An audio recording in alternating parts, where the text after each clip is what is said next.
دوسری بنیادی چیز عرض کی زکوٰۃ میں زکوٰۃ کا مال کون کون سا ہے؟ کتنے مال ہیں زکوٰۃ کے؟ 4. اور تیسری چیز تھی کہ نصاب، ان کی مقدار کتنی ہونی چاہیے. چوتھی بنیادی چیز یہ ہے کہ زکوٰۃ کا مستحق کون ہے، زکوٰۃ دینی کس کو چاہیے. زکوٰۃ کے مستحق کے لیے شریعت نے ایک دائرہ کار مقرر کیا ہے. اس دائرہ کار میں جو جو آتا جائے گا زکوٰۃ کا مستحق ہوتا جائے گا، بھلے وہ کھاتے پیتے خاندان سے تعلق رکھتا ہے، بھلے وہ غریب خاندان سے تعلق رکھتا ہے. جس طرح ہماری نظر ہوتی ہے نا، شریعت کی ایسی نظر نہیں ہے. ہماری نظر یہ ہوتی ہے کہ ہم گھر دیکھتے ہیں، یہ کھاتے پیتے گھر کا ہے لہذا زکوٰۃ کا مستحق نہیں ہے. یہ کھاتی پیتی فیملی سے تعلق رکھتا ہے، زکوٰۃ کا مستحق نہیں ہے. اور یہ بیچارہ غریب فیملی سے ہے، کمانے والا کوئی نہیں ہے، یہ زکوٰۃ کا مستحق ہے. یہ بیوہ ہے، یہ زکوٰۃ کی مستحق ہے. یہ ہماری نظر ہے، شریعت کی یہ نظر نہیں ہے. شریعت نے ایک قاعدہ کلیہ، ایک اصول بتا دیا. اس اصول کے اندر بیوہ آتی ہے تو زکوٰۃ کی مستحق ہوگی، نہیں آتی تو زکوٰۃ کی مستحق نہیں ہوگی. اس اصول کے اندر ایسا شخص آتا ہے جس کے 4 دن سے فاقے ہیں تو زکوٰۃ کا مستحق ہوگا. اگر اس اصول کے اندر ایسا شخص نہیں آتا بھلے 1 مہینے سے بھی فاقہ کر رہا ہو تو بھی زکوٰۃ کا مستحق نہیں ہوگا. وہ اصول کیا ہے جس میں ہم شریعت کی نظر میں زکوٰۃ کا مستحق ڈھونڈتے ہیں؟ زکوٰۃ کا مستحق ہر وہ بالغ شخص ہے جس کی اپنی ملکیت میں حاجت سے زائد اتنا مال نہ ہو جو 52.5 تولے چاندی تک پہنچے. ہر وہ بالغ شخص جس کی اپنی ملکیت میں حاجت سے زائد اتنا مال نہ ہو جو 52.5 تولے چاندی تک پہنچے، وہ زکوٰۃ کا مستحق ہے. اگر اس کے پاس حاجت سے زائد اتنا مال ہے جو 52.5 تولے چاندی تک پہنچ جاتا ہے تو وہ زکوٰۃ کا مستحق نہیں ہوگا. تعریف سمجھ آ گئی زکوٰۃ کے مستحق کی کہ زکوٰۃ کا مستحق کون ہے. اب میں سوال کروں، میرا سوال یہ ہے کہ ایک شخص ہے جس کے بیٹے بیٹیاں اسے چھوڑ کے چلے گئے.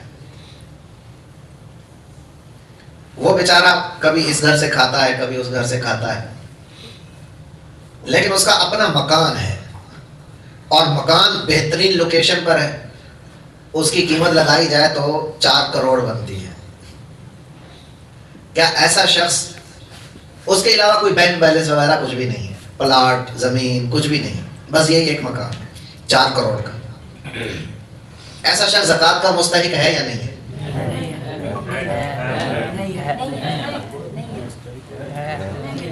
ایسا شخص زکوٰۃ کا مستحق ہے. وجہ 4 کروڑ کا گھر جو ہے، گھر تو حاجت میں ہے. ہم نے کہا حاجت سے زائد اتنا مال نہ ہو. گھر تو بنیادی ضرورت ہے، بنیادی حاجت ہے، اس کے بغیر گزارا نہیں چلتا. گھر کے بغیر یہ بنیادی ضرورت ہے. تو جب یہ ضرورت میں آ گیا تو ہم نے تو اس سے زائد مال دیکھنا تھا. اس سے زائد مال اس کے پاس کوئی نہیں ہے، نہ سونا نہ چاندی نہ بینک بیلنس نہ کوئی پلاٹ زمین کچھ بھی نہیں، لہذا یہ زکوٰۃ کا مستحق ہے. گھر میں بھلے جتنے کمرے ہوں، گھر میں بھلے جتنے کمرے. دوسرا سوال، بالفرض ایک بیوہ ہے جس کے پاس 1 تولے سونا ہے، وہ بھی اس نے اس لیے رکھا ہوا ہے کہ بیٹی کی شادی کروں گی، باقی اس کے پاس کوئی چیز نہیں، گھروں میں کام کرتی ہے اور اپنا گزارا چلاتی ہے. یہ بیوہ زکوٰۃ کی مستحق ہے یا نہیں ہے؟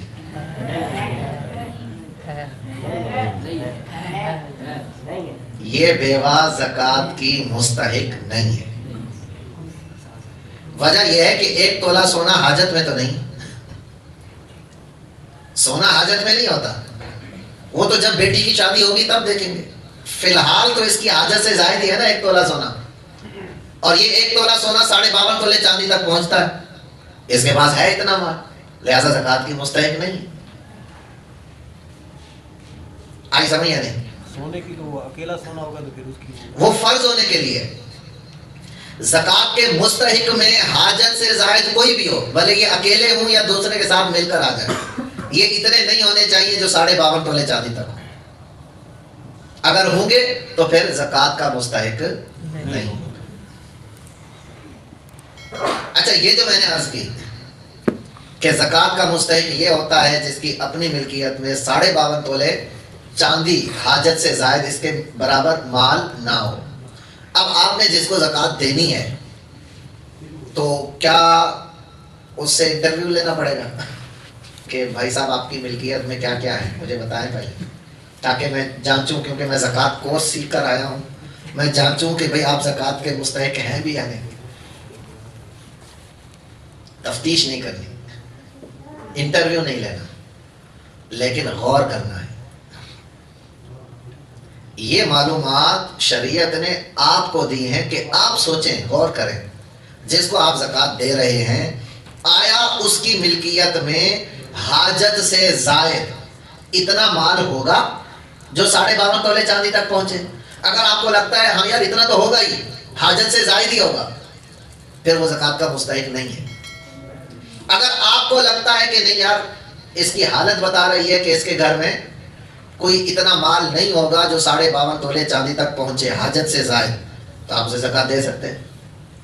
بعد میں اگرچہ پتا چلے کہ یہ مستحق نہیں تھا تو بھی آپ کی زکات ادا ہو گئی، لیکن تب جب کہ آپ نے پہلے سوچا ہو، بغیر سوچے سمجھے اٹھا کے دے دیں گے تو پھر اگر بعد میں پتا چلا کہ یہ زکات کا مستحق نہیں تھا تو زکات ادا نہیں ہوگی۔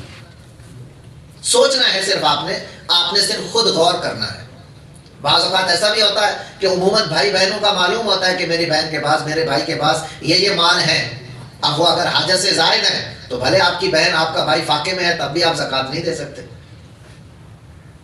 تو اس لیے صرف ہم نے سوچنا ہے، زکات دینے والے نے غور کرنا ہے، اس کی فکر میں اگر یہ آتا ہے کہ یہ زکات کا مستحق ہے تو اسے دے سکتا ہے۔ باقی انٹرویو کرنے کی، تفتیش کرنے کی، گھر میں جا کے چھان بین کرنے کی کوئی ضرورت نہیں ہے۔ اسی طرح یہ تو شریعت نے دائرہ کار مقرر کیا ہے زکات کے مستحق کا مال کے اعتبار سے۔ کچھ ایسی زائد چیزیں ہیں کہ جن کی وجہ سے وہ زکات کا مستحق نہیں رہتا، جیسے سید ہے، ہاشمی ہے۔ اب اگرچہ وہ اتنا ہی غریب ہو کہ اس کے پاس حاجت سے زائد 52.5 تولے چاندی کی مقدار میں مال کچھ بھی نہ ہو، پھر بھی اس کو زکات نہیں دے سکتے، کیونکہ اب اس کی زکات نہ دینا اس کے ہاشمی ہونے کی وجہ سے۔ مال کے اعتبار سے تو وہ زکات کا مستحق بن رہا ہے، لیکن چونکہ ہاشمی ہے اور ہاشمی کو زکات دینے سے حضور نے منع کیا، اس لیے اب زکات ادا نہیں ہوگی۔ اسی طرح اگر ہماری اولاد میں کوئی ایسا ہے جو مال کے اعتبار سے تو زکات کا مستحق بن رہا ہے، مال اس کے پاس اتنا نہیں ہے، لیکن چونکہ وہ ہماری اولاد میں ہے اس لیے ہم اپنی زکات اس کو نہیں دے سکتے۔ ہماری اولاد میں جو ہے، جیسے بیٹا بیٹی، پوتا پوتی، نواسا نواسی، اسی طرح ان کی اولاد، یہ ساری ہماری نسل ہے، ان کو ہم زکات نہیں دے سکتے۔ اسی طرح جن کی نسل میں ہم ہیں، جن کی اولاد میں ہم ہیں، ہمارے باپ ماں، دادا دادی، نانا نانی، یہ ہمارے آبا و اجداد ہیں، ان کو بھی زکات نہیں دے سکتے۔ شوہر اپنی زکات اپنی بیوی کو نہیں دے سکتا، بیوی اپنی زکات شوہر کو نہیں دے سکتی۔ اس کے علاوہ جو رشتہ دار ہیں، بھائی ہے، بہن ہے، بھانجا بھتیجا، چچا ماموں، خالہ پھوپھو، ساس بہو، داماد، یہ اگر مال کے اعتبار سے زکات کے مستحق ہیں تو ان کو زکات دے سکتے ہیں۔ بھائی کو بھی، بہن کو بھی، بھانجا بھتیجا، چچا ہو، ماموں ہو، خالہ پھوپھو، یعنی دیگر جتنے بھی رشتہ دار ہیں، اگر یہ زکات کے مستحق میں آتے ہیں تو ان کو زکات دینا افضل ہے، یعنی ڈبل ثواب ہے۔ ایک تو زکات کی ادائیگی ہوگی، دوسرا صلہ رحمی ہوگی، رشتہ دار کے ساتھ اچھا سلوک ہوگا، اس لیے ان کو زکات دینا افضل ہے۔ یہ چوتھی بنیادی چیز تھی کہ زکات کا مستحق کون ہے۔